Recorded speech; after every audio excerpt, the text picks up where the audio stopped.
I'm fine, everything's great. And really underneath, you're like, I'm not fine at all. I need to fix myself. I went through that period for sure. And I created a lot of fractures within myself and a lot of bypassing. How do I learn how to better metabolize my emotions? Holy effing shit. That is it right there. That is where I'm at. I want you to really think about this for a minute. Like, just stop and take a second and think. Sometimes spirituality can be such a trap. I had to figure out how to come into my body, ultimately. I had to figure out how to go into my deepest, darkest shadows. Something happened with my son and my husband, and it triggered a thing from childhood. Afterwards, oh God, it feels so good. I am so freaking done with the narrative of like, keep the algorithm happy by showing up 50 million times a day. Like I don't think it's healthy, but I don't think it's actually normal. It feels like fuck.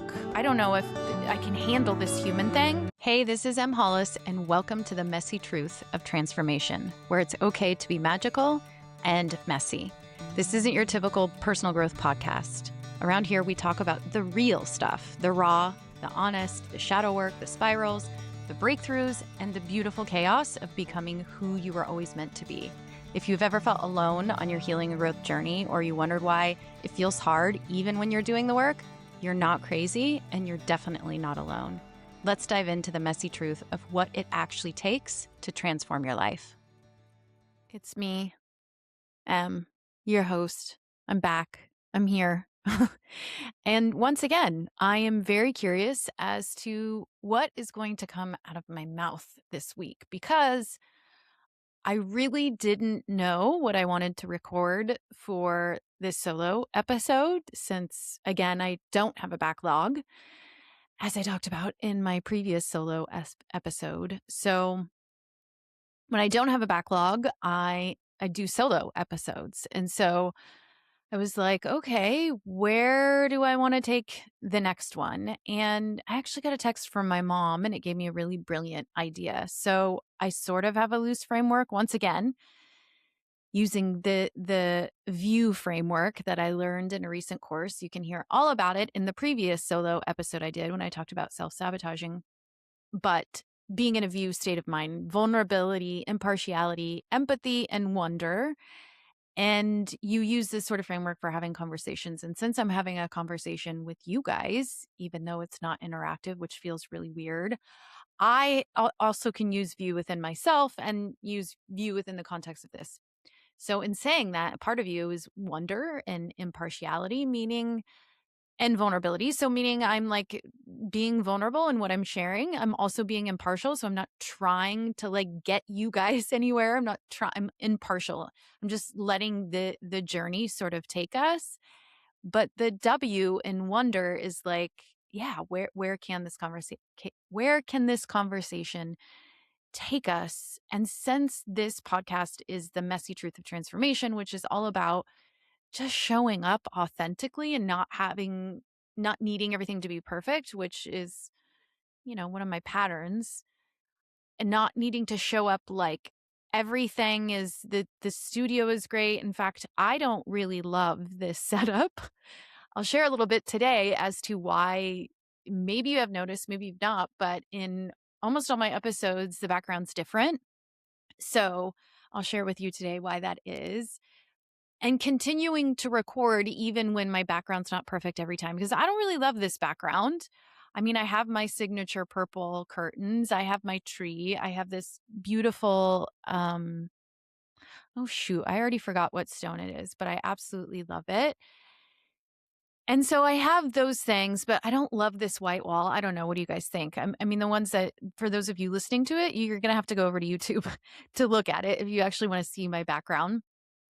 However, I don't love the blank wall back there. I usually have my little Buddha Canva portrait, which I do. It's just hanging up, so you can't see it. And since we're only going to be at this house another like 2 weeks, it just is what it is. So in the spirit of wonder and sort of having a loose background for where we're going this week, again, it may go in a totally different direction. I don't know how long it's going to last, because My son and my husband are doing some work out of the house right now, but who knows? They could come in at any moment.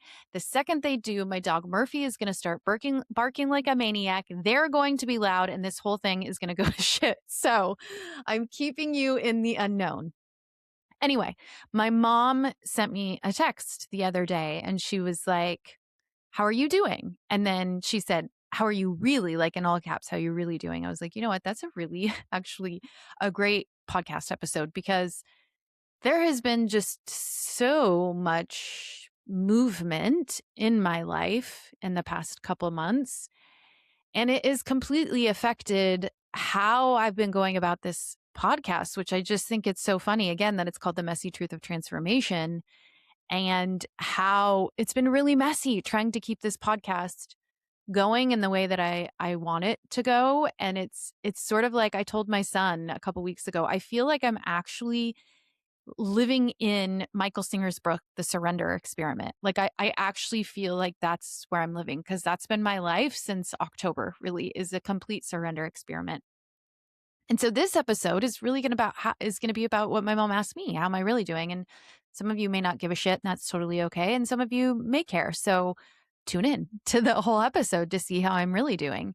I thought it was an interesting question because yeah, I think that that it's normal, especially in our culture, to be like, I'm fine, everything's great. And really underneath, you're like, I'm not fine at all. And I think with social media, it can be. I don't think it always is. I don't want to keep going with that narrative. I think that it can be, though, a place that you go and you look at other people and you're like, oh, they're doing amazing and I'm not, so I must suck. But it doesn't have to be that way. Like you can also look at social media and other people's lives and go, wow, that's really cool. If they're living that, so can I. Like that's just a shift in perspective you can make. I definitely know having that perspective is much more helpful. It's helped me in my own life. Like I remember when I first started going to a lot of Dr. Joe Dispenza retreats. And in the beginning, the first couple I went to, I would meet and talk to people. In fact, one of them is my more like my family now. She's like my surrogate mom. And I met her at the first advanced one I went to. And she had gone to many, many, many. And there was a lot of people that I was talking to that had gone to many. This was back in 2017. So they weren't like they are now. They didn't sell out in minutes and there wasn't 2,000 people in the room. However, I would talk to these people that had gone to a lot and like were just living these really cool, magical lives. And at the time I was not, I was living anything but. And instead of being like judging them, which I saw a lot of other people doing, a lot of people were really, really judgy about them going. I was like, that's what I want to do. Like, how do I do that? I'm going to learn from them. So I approached it in this very student mindset. And the thing is, when we judge somebody, like when we see someone on Facebook and we're like, or whatever social media you use, and we like either judge them or we're like, we suck because we're not them. That I think is an opportunity to bring some curiosity to that. Like, well, I wonder why I'm judging them, or I wonder what's underneath that judgment, or I wonder why I think that I can't have that life. Like it's such an opportunity for investigation, for inquiry, for asking ourselves, for bringing wonder to ourselves and going, well, I wonder why. And I think this is how we're able to work through triggers like that. So anyway, the whole point of that is I think that can be the narrative, that we can look at people and think that everything's great and that there are people out there that are promoting maybe an image of like how they are, how their life is, and then actually in reality it's not. But I also think that doesn't happen. I also think like me, when I post stuff, I really do, as far as I can see, as far as, beyond any blind spots, I share that stuff because I'm like, number one, this is just what I'm experiencing in my life right now, or this is some wisdom I've picked up along the way and I want to share with you in case it's helpful or you resonate, or like anyone can like live this life. Like people used to ask me that all the time. Like they used to think I was like lucky or special or like, I don't know, because, I've been able to find the love of my life. I've been able to create a a business doing what I love. I've been able to travel the world and have really great relationships with my kids and I've been able to create a lot of just such beautiful and wonderful things in my life. And that doesn't mean that I also am not human and I'm also not constantly evolving and constantly growing and constantly exploring. Like it's sort of gotten past the whole I need to fix myself. I went through that period for sure. And I created a lot of fractures within myself and a lot of bypassing and moving through that process, which I believe was just a necessary process. I have come to the place where a point in my journey where I'm actually learning to love all these different aspects of myself. So when my mom asked me that, I'm like, you know what, my like the first thing that came to me was like, and this is what I ended up saying to her, but like really the first thing that came to me was like, even when I'm not okay, I'm okay. Like it sounds so trite and so stupid and so whatever, like you put it on a, something on the wall.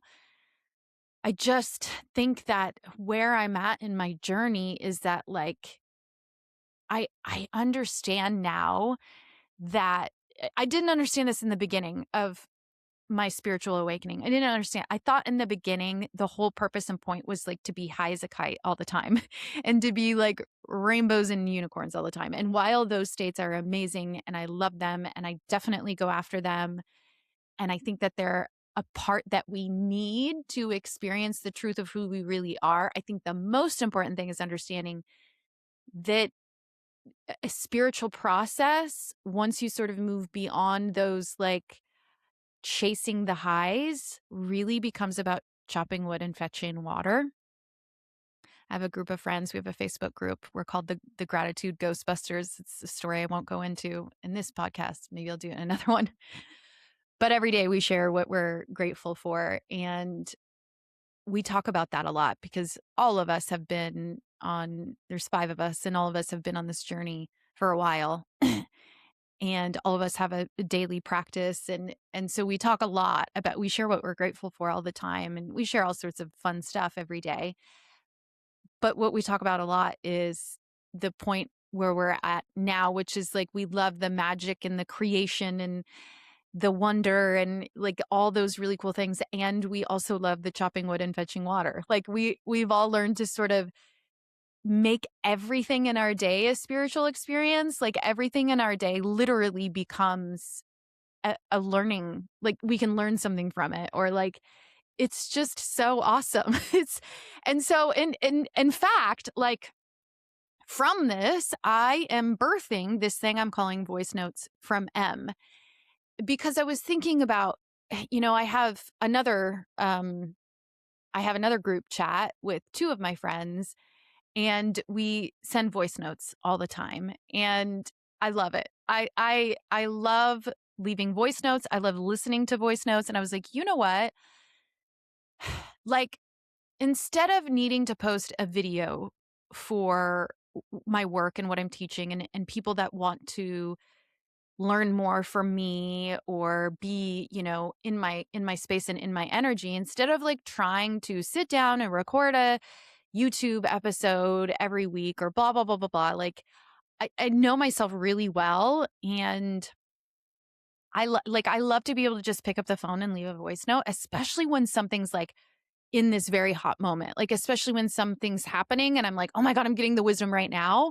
I can't always just sit down in front of a camera and start recording. And I don't really love video recording. I'm getting more better at it, but I also don't want to spend tons of time and energy on something that I could like spend lots of money, lots of time, lots of energy on like getting better at, or I could just utilize my gifts that I have now.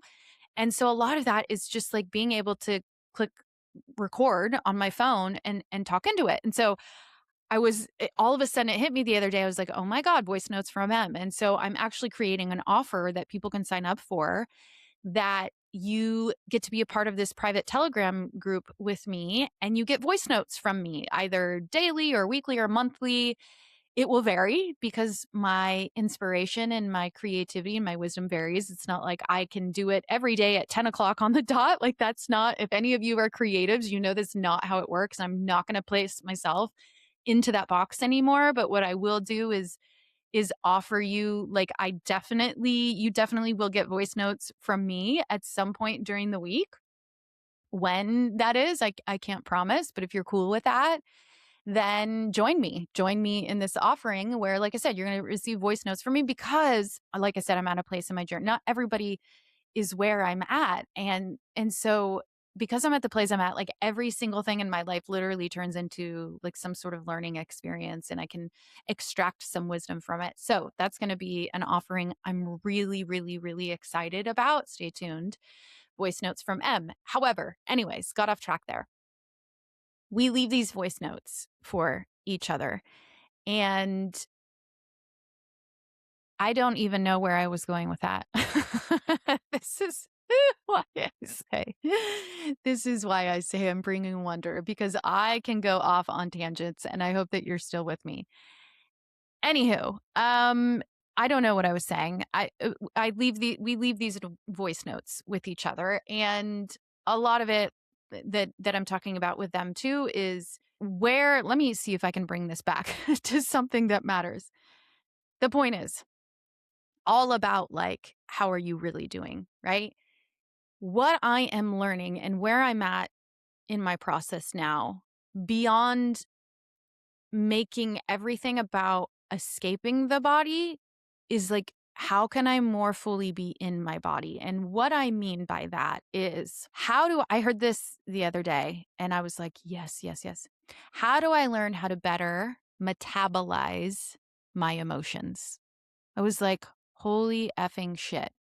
That is it right there. That is where I'm at in my journey. That is where, you know, my friends and I and our daily voice notes to each other, this is the conversation we're having is how do we move through these emotional states without staying stuck in them or suppressing them? Because ultimately, if you really think about it, like I want you to really think about this for a minute. Like just stop and take a second and think. Why do you do everything you do on a daily basis? Like just sit with that. What makes you do the things that you do on a daily basis? What makes you make certain decisions? What makes you do certain things? What makes you create certain things?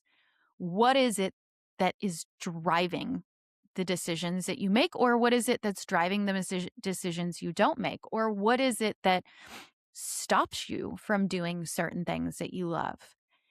And if you really sit with yourself long enough and think about that, what is driving all of us is either like some sort of avoidance of some emotion.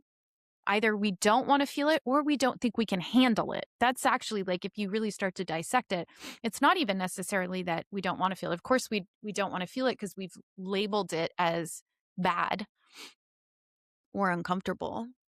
But most of the time it's because we don't want to feel something. And that feeling maybe we're fear, like fear in of itself. We don't want to feel fear, or we don't want to feel like we're wrong, or we don't want to feel like we're bad, or we don't want to feel like we've done something wrong. Like really that's if you just sort of strip it all down, that's most of it. And so that is because we don't want to feel a certain way. And so even, this is why I think sometimes spirituality can be such a trap, especially because so many people that find themselves on a spiritual path have been through a lot. Like they have really been through a lot. They've been through a lot of trauma. They've been through a lot of really hard shit. And they're either like going, okay, I can't continue to live life the way I'm living, or something happens, like something really big happens in their life, or they get a diagnosis, something like that. They lose somebody and they want to start to heal, and they start looking beyond just like the typical normal Western medicine model of therapy and of health and of healing.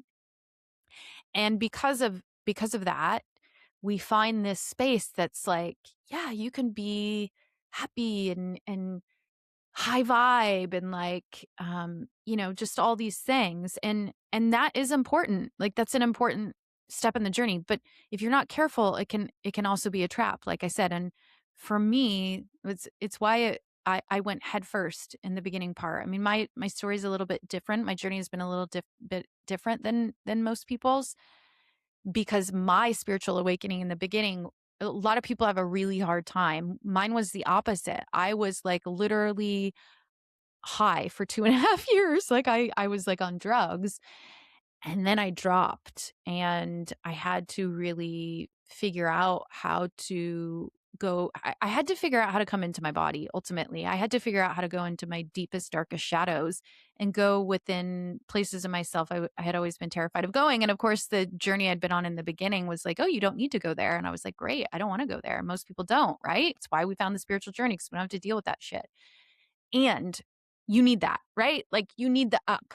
I always think about like if we start from the heart, like you need the up, you need the upward spiritual journey. But if you don't balance that with the down, what happens? Like I always likened it to a tree, right? Like if you think of a tree and you have this tall trunk and you have all these fruits on the tree and these big branches, like if you don't have really deep roots, that tree, what's it going to do? It's going to fall over every single time. It's going to fall. It can't handle all the heaviness on the top without really, really deep roots. And this is what happens to many people on a spiritual journey. They want to have all these fruits and big branches and beautiful trees, but they don't have the roots to support it. And so my first part of the journey was hard up. It was like a head, what I've heard lately, like a head awakening. And this is, I think, what happens to a lot of spiritual teachers. They have a head awakening, but then they don't go down deep into the roots and grow. Like you cannot go as far up as you want to go. You better be willing to grow those roots really, really, really deep. And for me, what that means is the body and emotions.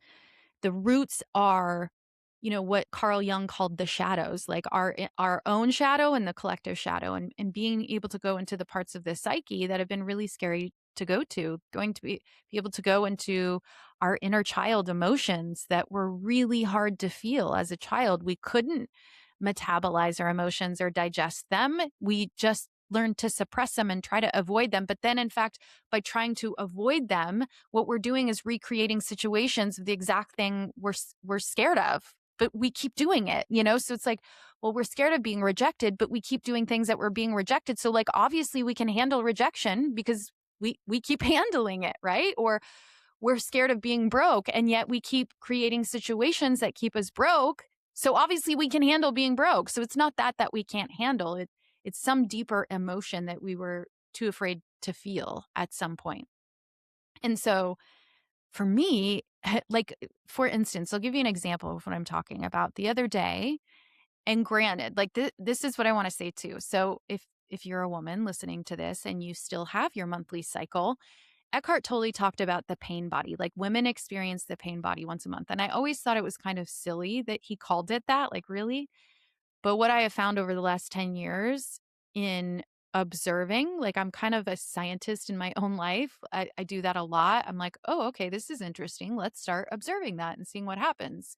And I've done this with my cycle. And, there's all sorts of research and coaches out there that talk about this, but I really saw how during my cycle, I do experience a full on pain body. Like I have deep emotional stuff. Like I go deep into my own shadows and I have deep emotional stuff.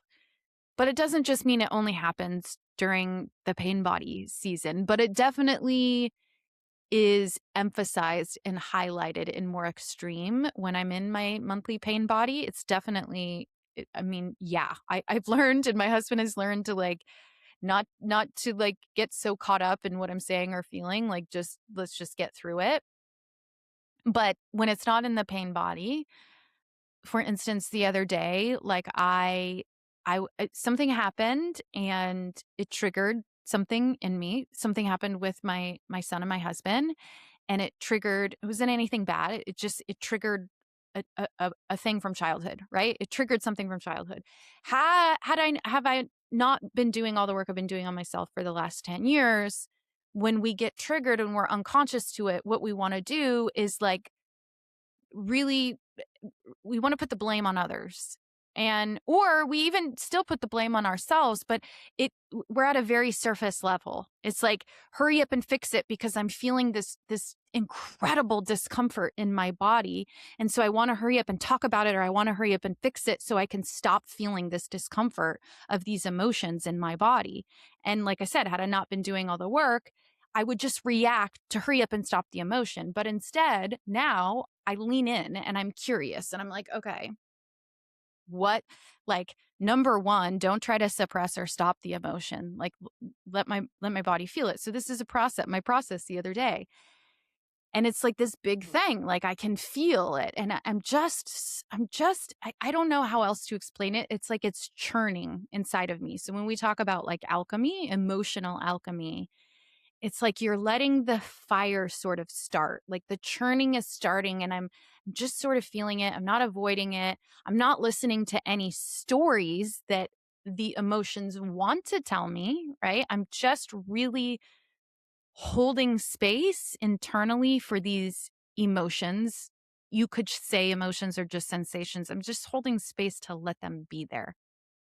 And as I'm holding space and I'm not listening to stories, what's happening is I'm sort of getting insights into where these emotions first started, into the moments in my childhood that this started and the things that I'm trying to avoid. And I'm like, oh my gosh, I see exactly what happened. And so I start working that day, but I can feel it. Like the best way to describe it is like I can feel the emotions on the surface of my skin. It feels like they're like bubbles, like little tiny bubbles on the surface of my skin. And I'm like, okay, I know something's happening. Like I know I need to cry. I know I need to have an emotional release. I can feel it. And yet I can't, so what happens is eventually it turns into this major, major, major headache, like almost like a migraine, which I don't get migraines, but it was like a migraine and I could like I kept like wanting to push myself and work more, and I'm like, nope, this is like no. So I had to lay down on the couch, ended up kind of falling in and out of sleep. Just the headache got so much worse that it was like I couldn't even move my head without it being painful. And I was like, you know what? For me, one of the tools that I go to and have used is ketamine. And so I have a provider. I do this all, in a very safe way. And so I was like, I need to utilize one of the tools I have. Now, this is not to say that you should just, you know, you should depend on something like this all of the time. I haven't done a ketamine journey in months and months. And so I was like, you know what? I can just feel it. I have enough discernment and know myself well enough that I was like, okay, I know I need to do a ketamine journey, not like a big, huge one, but a smaller dose one. And it was just enough. And I'm very glad that I did, because it was just enough for me to let go of whatever armor that still is there that doesn't want to feel the emotion. It was just enough to sort of open the floodgates. And what happened was I cried really, really hard for about an hour. And there's all, I can tell you all of the things, but it doesn't really matter, because what came to me after is like, number one, why we suppress emotions so much is because we make them mean something. Like they don't have to mean anything. They just have to be a part of the human experience and a part of being in the body.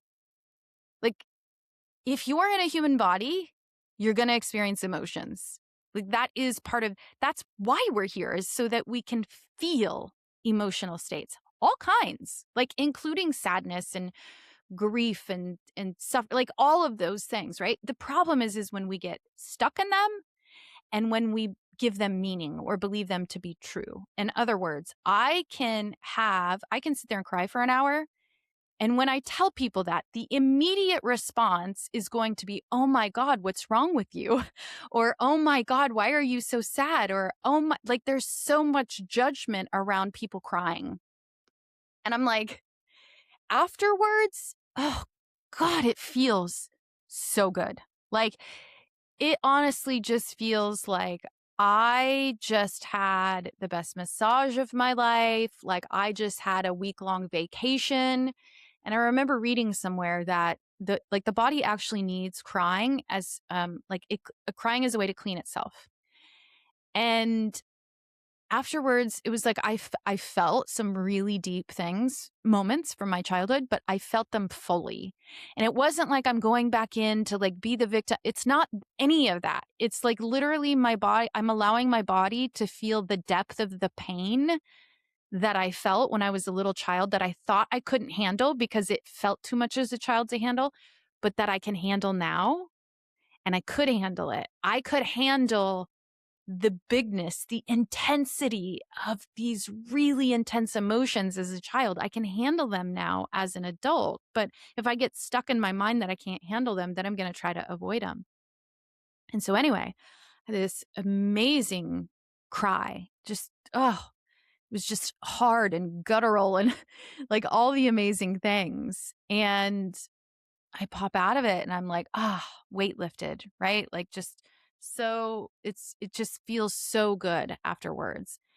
And so what I mean by like I'm okay even when I'm not okay, like now I'm sort of getting to a place where it's like even when it feels like fuck, like I I don't know if I can handle this human thing. Like even in those intense moments, I'm still okay. Like there's a part of me that's sort of in wonder and not even wonder. Like there's a part of me that's like in such awe of the whole experience. Like just like, whoa, what it is to be human. I keep saying this.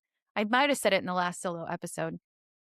And I keep saying this to my friends, but like you don't need an ayahuasca ceremony to like experience what ayahuasca can give you. All you need to do is like be fully engaged in life and with your emotions. I promise you, man, if you're willing to open up that door and really get into those places that you avoid or try to run from, holy shit, like it will change everything in your life. And so why am I doing this? Like, why does it matter? Because the capacity that I'm starting to create within my body to experience the intensity of all emotions and not try to run from them or try to suppress them or try to make decisions so I won't feel a feeling is life changing. Like, you know why it's so magical? Because I get to just live life every single moment and have every moment be magical, even when it's not magical. Like, even when we want to say life sucks or I'm not like all those things, like that is magical, just being able to hold the full capacity of it. It's mind boggling. And so, like my friends and I have been talking about what I've been saying is like for me the perfect balance right now. This is only the right now in my journey. It can change tomorrow, but like I really love Joe Dispenza's work for going up, and I really love Joe Hudson's work for going down because Joe Hudson's who I took the course with, and that's what his work is all about. Is really he calls it embracing intensity, and he uses this view framework and being able to really just sit and be okay in like not judging and like whoa. I mean, because what happens is a lot of times too on a spiritual journey I started to create this version of me that was really hard on other versions of me, like this part of me that was like had a whip to the parts that were scared.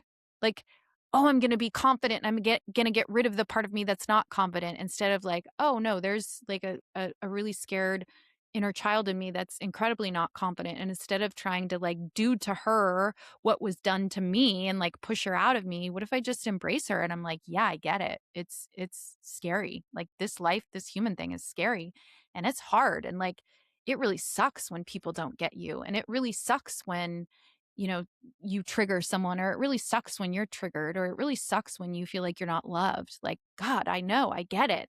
And like, I get to do that with her now instead of trying to change her or fix her because there's nothing wrong with her. I'm just with her in me now. and, and so by doing that, I'm saying this now and tomorrow it could be a totally different story. And like, what's awesome about that? I just think that is the fullness, it's like I'm not trying to bypass my humanity with my spirituality, and I'm not trying to stay stuck in my humanity by bypassing my spirituality. I get to integrate both of those things. And ultimately, this is why I created the quadrant theory, is because the quadrant theory explains actually both of these sides of our brain. The left side, which is like the psyche and the ego and the human, and the right side, which is magical, spiritual, fun, playful, connected side of us that we actually have. Like, we have these sides of us biologically in our brain. This isn't a woo-woo concept. This is neuroscience. This is biology. This is neuroanatomy. This explains why you can feel like, oh my God, I'm this like magical being that can manifest and create all these things in my life. And simultaneously, I'm like this scared little girl that doesn't want to say how I really feel because I'm scared someone's going to be mad at me, or I'm scared they're going to think this way. Like, you can be both, and you can actually honor both of those sides of you. And I think when you do that and you share that and you be vulnerable about that, and that is what I try to do more and more. I'm really trying to do that more and more while still like showing up with value.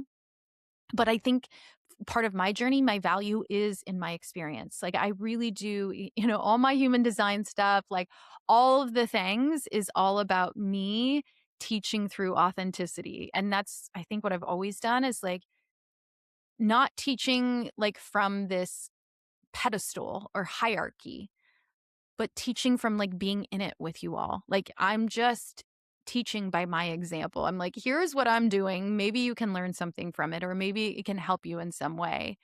And that's really, again, what the messy truth is about, is like, here's where I'm at in my journey. And I'm trying to be really vulnerable and also impartial, and hopefully, yeah, I'm partial that I do hope it resonates and I hope it helps, but I'm more partial about like how I show up and the way I show up, and that it is authentic. And that's not going to be perfect either. Like, sometimes I'm going to want to show up sounding perfect. It's just going to happen.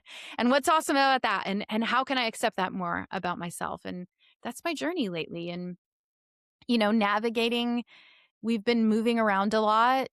So I have this part of myself that really wants to fit into the mold that I've heard the narrative over and over and over again from 50 million different business coaches, is like, be consistent, show up, show up, show up. And I get that. I get some aspect of that, but like trying to fit myself into that mold for the last 8 years has been exhausting, like really fucking exhausting. And so I'm like, instead of once again in my life trying to fit myself into a box, how do I work with what I have and what my gifts are and who I am?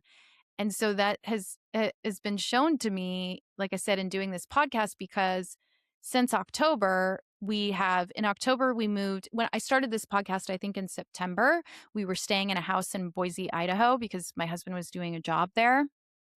From there, we left at the beginning of October. We stayed in our fifth wheel in Boise for 2 weeks. And so I couldn't do any podcast episodes then because I couldn't do them from inside our fifth wheel. And then we drove to Oklahoma, Sand Springs, Oklahoma. We were in Sand Springs for a week and a half. I did end up doing, I think, one podcast episode, one or two from there.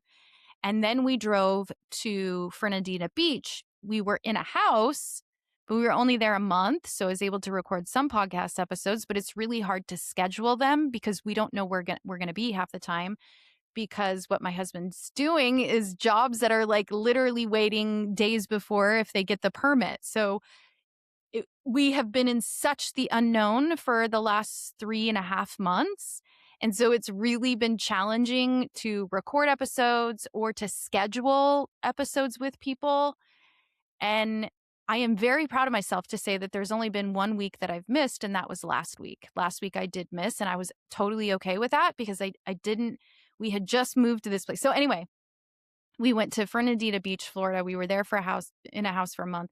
Then we moved into a different house a month later that just wasn't really great for the background setup. I just didn't like the house. I didn't sleep very well there. Anyway, we then left there. We came up here to Fairfax, Virginia. We're in Fairfax, Virginia for another 2 weeks. And then we drive all the way back to Salt Lake.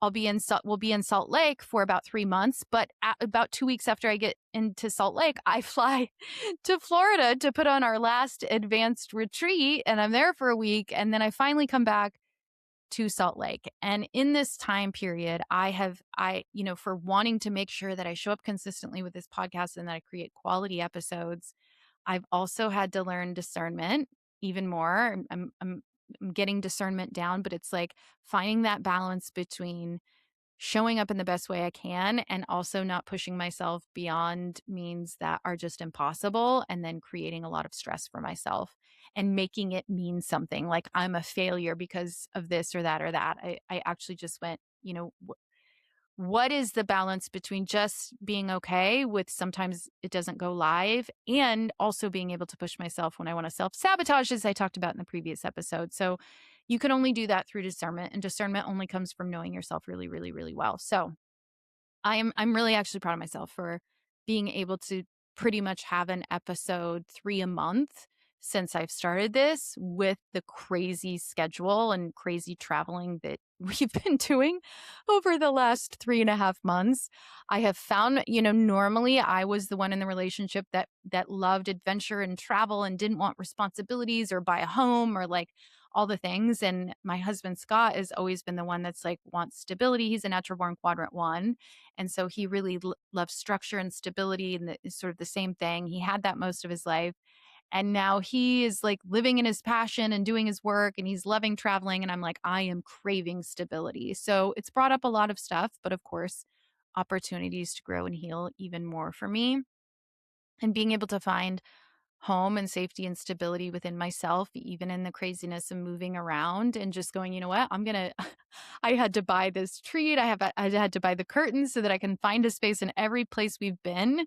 It sort of does help the narrative of like, you can figure it out no matter what, like you really can figure it out, but like, don't push yourself to an extreme, but push yourself and go, I can still do this podcast and be traveling all over the country. I can do that. And that may mean sometimes I don't have a podcast episode one week, and that's okay. Like, I am so freaking done with the narrative of like, keep the algorithm happy by showing up 50 million times a day. Like, I just don't think that is, I don't think it's healthy, but I don't think it's actually normal. We as human go through seasons. And again, this is why I created the quadrant theory, is to say, listen, our brains go through cycles and seasons. Our bodies go through cycles and seasons. And as a creative and somebody that's putting stuff out there and putting my energy out there and my wisdom out there all the time, that's not like a faucet that's turned on all the time. And if you're a creative or a coach or a creator or whatever, you know this, like, you don't get to just turn it on anytime. It comes in waves. And usually after you've had a really high wave, you have to rest and recover from that. And I just think that's such a more healthy, normal way to live and allow ourselves to be. So while I do want to be consistent to a certain extent, I'm also just going to honor my own journey in this, and I'm going to be really transparent and vulnerable in that. So that's where I'm at. Here we are. Here's your episode of How Am I Really Doing? We had a fun journey, right? I don't know. Was it fun? Let me know in the comments. I would love to hear from you guys, especially if you do resonate with this. Like, what parts of it, like what really hit you, and what are you struggling with right now? Like, what would you like to hear me talk about? That's all I have to say. I'm done. I'm done with you all. I'm done with this episode. I'm done with the nonsense. I love you all the 25, 30 people that listen to this. I'm so grateful for you, and I'm so happy we're on this journey together. This podcast truly is a labor of love, and I know that I want it to be inspirational, and I know that it is. I know that if whatever episode you listen to, you will get some sort of nugget or wisdom out of it, whether it's a solo episode or someone I'm interviewing. So my dog is now growling at me, telling me it's time to go. So it must be time to go. I love you all. Stay tuned. In fact, I might put a link to the voice notes from M. If that's something that you're like, that I would love to be a part of that, let me know. I'll probably put a link to it, but stay tuned for that offering, voice notes from M, and a few other offerings that I have coming up. I love you all. We will see you on the next one. Hey guys, thanks for listening to another episode. If this episode resonated in any way, I would love for you to subscribe, leave a review, or share it with somebody who's in the thick of it too. If you want more behind the scenes, or you want tools to support you along your journey of messiness, come hang out with me over on Instagram at mhollis_thesage. But most importantly, just remember, the mess is part of the magic.